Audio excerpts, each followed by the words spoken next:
हमने प्लानिंग भी कर ली, एग्जीक्यूशन भी कर लिया, प्रोडक्ट भी लॉन्च कर दिया। अब मेन जो चीज़ है कि यार जो मेरा प्रोडक्ट है उसकी R&D किस तरीके से करें। लेट्स देखो, बहुत सारे बिजनेसमैन है ना, ये एक दिमाग में क्वेश्चन होता है कि मेरी प्रोडक्ट को मैं लॉन्च कब करूं। ओके तो जब आपने कस्टमर को दिया, कस्टमर से फीडबैक कलेक्ट किया और कस्टमर के फीडबैक के हिसाब से आप उसको इम्प्रूव करते जाओ। सबसे पहले और सबसे मोस्ट इंपॉर्टेंट जो रिक्वायरमेंट है कि आप एज सुन एज पॉसिबल एक MVP बनाओ, एक प्रोटोटाइप बनाओ और उसको लॉन्च करो मार्केट में। और R&D के ऊपर बहुत ज़्यादा जो कहते हैं ना समय लेने वाली जो बात है, उस समय को कस्टमर के फीडबैक के लिए आप यूज़ करो कि आप है ना जो बना रहे हो, आपने कितना भी बढ़िया क्यों ना चीज़ बनाई होगी, वो कस्टमर के पास जाएगा। अगर कस्टमर उसको एक्सेप्ट करेगा तो ही ये माना जाएगा कि आपने एक अच्छी चीज़ बनाई है।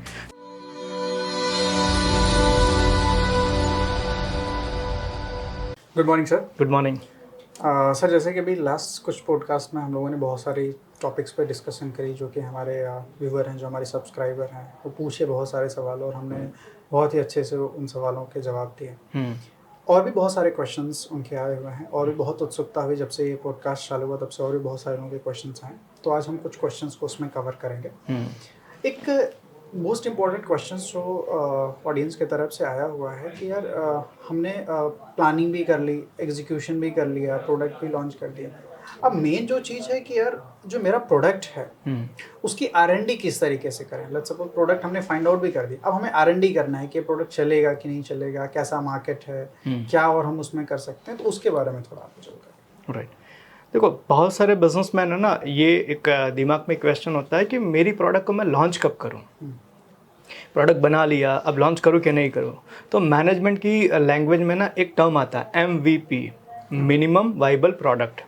इसका मतलब ये होता है कि आपने एक प्रोटोटाइप, मतलब कि एक आपने सैंपल तैयार किया। आप जो भी प्रोडक्ट लॉन्च करना चाहते हो, आपने वो सैंपल तैयार किया। अब सैंपल तैयार करने के बाद आप उसको लॉन्च करो, जिसको कहते हैं MVP। आप उसको मार्केट में लेकर जाओगे, कस्टमर को दोगे, कस्टमर उस चीज़ को यूज़ करेगा और आप उससे फीडबैक कलेक्ट करो। तो जब आपने कस्टमर को दिया, कस्टमर से फीडबैक कलेक्ट किया और कस्टमर के फीडबैक के हिसाब से आप उसको इम्प्रूव करते जाओ। अधिकतर लोगों को मैंने देखा हुआ है, जो है ना कहीं एक माइंड में एक थॉट लेकर चलते हैं कि जब तक मेरा है ना परफेक्ट नहीं होगा तब तक मैं लॉन्च नहीं करूँगा, जब तक मेरी सारी चीज़ें बेहतर नहीं हो जाएंगी तब तक मैं शुरू नहीं करूँगा। और यही एक सबसे बड़ा माइनस पॉइंट होता है किसी भी बिजनेसमैन के लिए, क्योंकि आप कभी भी बेहतरीन प्रोडक्ट बना ही नहीं सकते हो कस्टमर से फीडबैक लिए बिना। क्योंकि अल्टीमेटली मानो एज एग्जांपल कि कोई भी ग्राहक ऐसा है या कोई भी प्रोडक्ट है जिसको मैं लॉन्च कर रहा, तो मैं मेरे हिसाब से परफेक्ट बना चुका हूँ, लेकिन वो चीज़ें जब तक कस्टमर यूज़ नहीं करेगा तब तक पता कैसे चलेगी कि कस्टमर यूज़र फ्रेंडली है या नहीं है। तो वो कस्टमर ही बताएगा। तो मुझे मेरी प्रोडक्ट को कस्टमर के पास लेकर जाना पड़ेगा। तो सबसे पहले और सबसे मोस्ट इंपॉर्टेंट जो रिक्वायरमेंट है कि आप एज सुन एज पॉसिबल एक MVP बनाओ, एक प्रोटोटाइप बनाओ और उसको लॉन्च करो मार्केट में। और R&D के ऊपर बहुत ज़्यादा जो कहते हैं ना समय लेने वाली जो बात है, उस समय को कस्टमर के फीडबैक के लिए आप यूज़ करो। जैसे एज एग्जांपल, आपको एक प्रोडक्ट समझ में आई, आपने प्रोडक्ट बनाया, प्रोडक्ट के मटेरियल ढूंढ लिए, प्रोडक्ट के बारे में रिसर्च कर ली, प्रोडक्ट का क्या प्राइस होना चाहिए, कैसे बनता है, क्या डिज़ाइन, ये सारी चीज़ें आपने कर ली। अब उस प्रोडक्ट को as soon as possible market में कस्टमर को यूज़ करने के लिए दो। और कस्टमर जैसे ही उसको यूज़ करेगा, उसको जो जो तकलीफ़ आएगी, जो जो चैलेंजेस आएंगी, उस चैलेंजेस का फीडबैक आप कलेक्ट करो और उस प्रोडक्ट को इम्प्रूव करते जाओ। जैसे कि आप सबने बहुत सुना होगा कि पहला प्रोडक्ट फाइनल प्रोडक्ट नहीं होता है। इसका मतलब ये होता है कि आप है ना जो बना रहे हो, आपने कितना भी बढ़िया क्यों ना चीज़ बनाई होगी, वो कस्टमर के पास जाएगा। अगर कस्टमर उसको एक्सेप्ट करेगा तो ही ये माना जाएगा कि आपने एक अच्छी चीज़ बनाई है। तो आप सबसे पहले R&D करने के ऊपर बहुत ज़्यादा समय देने की जगह उस प्रोडक्ट को as soon as possible market में लॉन्च करो और कस्टमर से जो फीडबैक आता है ना, इम्प्रूवमेंट के ऊपर ज़्यादा फोकस करो। तो बहुत ज़्यादा R&D के ऊपर समय देने की जगह इन चीज़ों को करेंगे तो हम as soon as possible customer के फीडबैक के हिसाब से हम प्रोडक्ट को और बेहतर बना पाएंगे। बहुत जगह पे देखा भी गया है, क्योंकि बहुत सारे ऐसे जो बिजनेसमैन रहते हैं वो अपने प्रोडक्ट तो लॉन्च कर देते हैं, तो जैसे कि आपने बताया बहुत अच्छी पॉइंट है कि वो फीडबैक नहीं लेते हैं।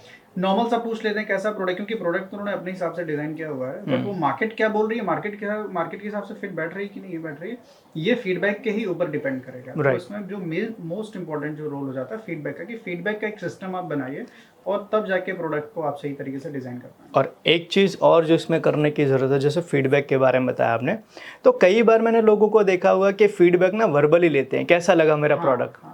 तो जाहिर सी बात है, आप मेरे को पूछोगे सर मैं कैसा लग रहा हूँ, तो आप सिंपल से यही बोलोगे अच्छा लग रहा है। तो मुझे ना वो चीज़ नहीं जाननी है कि अच्छा लग रहा हूँ, ये अच्छा आपकी प्रोडक्ट है, मुझे वो जानना है कि इम्प्रूवमेंट कहाँ करना है। तो इम्प्रूवमेंट करने के लिए मैं कुछ क्वेश्चनर तैयार करूं, कि जैसे मैंने किसी प्रोडक्ट के बारे में कस्टमर से फीडबैक लेने के लिए प्लान किया, तो मुझे कुछ क्वेश्चन तैयार कि मेरे प्रोडक्ट में कौन सी चीज़ आपको पसंद आई, product design, quality, price, brand, क्या पसंद आया। तो लोग उस पर टिक करने के लिए कि भाई मुझे ये पसंद आया। देन सेकेंड, कि मेरे वहाँ पे कौन सी चीज़ पसंद नहीं आई, यही 5 चीज़ डालो, कि प्रोडक्ट, डिज़ाइन, प्राइस, मार्केटिंग या फिर जो भी है ये डालो। मेरे वहाँ पर कौन सी चीज़ें आपको लगती है मुझे और बेहतरीन करने की ज़रूरत है, तो ये 5 चीज़ डालो। तो ये जब 5 चीज़ों में से जिस पर टिक करेंगे ना, और मेजॉरिटी जिसके ऊपर आएगा टिक, आप समझ सकते हो कि भाई हाँ, कस्टमर जो है ना इस चीज़ के बारे में फीडबैक दे रहा है कि भाई यहाँ पर आप इम्प्रूवमेंट करो, ये आपकी अच्छी है, ये वीक है, और यहाँ पर इम्प्रूवमेंट की रिक्वायरमेंट है। तो आपको फीडबैक ना आपको रिटर्न में लेने की ज़रूरत है। जनरली जो है ना 2-4 लोगों से बात करते हैं कि सर मेरा प्रोडक्ट कैसा लगा, तो बोल दिया बहुत अच्छा लगा, तो हम खुश हो जाते हैं, अरे बहुत अच्छा मेरा प्रोडक्ट है। नहीं, हो सकता है कि आपको खुश करने के लिए आपके बारे में वो बंदा अच्छा बोल रहा हो, है ना। तो आपको रिटर्न में फीडबैक लेना चाहिए, ताकि आप अपने फीडबैक के हिसाब से प्रोडक्ट के अंदर जो इम्प्रूवमेंट करना है वो कर सकते हैं। आपने जो सर सिस्टम बताया ना फीडबैक लेने का, मैं तो बोल रहा हूँ कि ये बहुत ही वैल्यूएबल सिस्टम आपने बताया है। लोग बहुत लाखों रुपए लेते हैं ऐसे सिस्टम्स बनाने के लिए। तो आज आपने जो फ्री में बताया लोगों को, तो इसे बहुत ज़्यादा हेल्पफुल मिलेगा, क्योंकि क्या होता है कि लोग प्रोडक्ट की डिटेलिंग में नहीं जाता है। राइट। क्या डिटेलिंग में क्या क्या चीज़ें अच्छी लग रही हैं। अगर किसी ने हमें फीडबैक दिया कि अच्छे लग रहे हो, तो हमने ये नहीं सवाल पूछा मेरी क्या कौन सी ऐसी चीज़ जो आपको अच्छी लगी। बिल्कुल। तो डिटेलिंग में थोड़ा हमें जाके काम करने की ज़रूरत है। बिल्कुल बिल्कुल तो बिल्कुल। ये बहुत ही अच्छे तरीके से आपने समझाया कि प्रोडक्ट की R&D कैसे करें, अपने प्रोडक्ट की फीडबैक कैसे लें। बहुत ज़्यादा हेल्पफुल मिलेगा हमारी ऑडियंस को।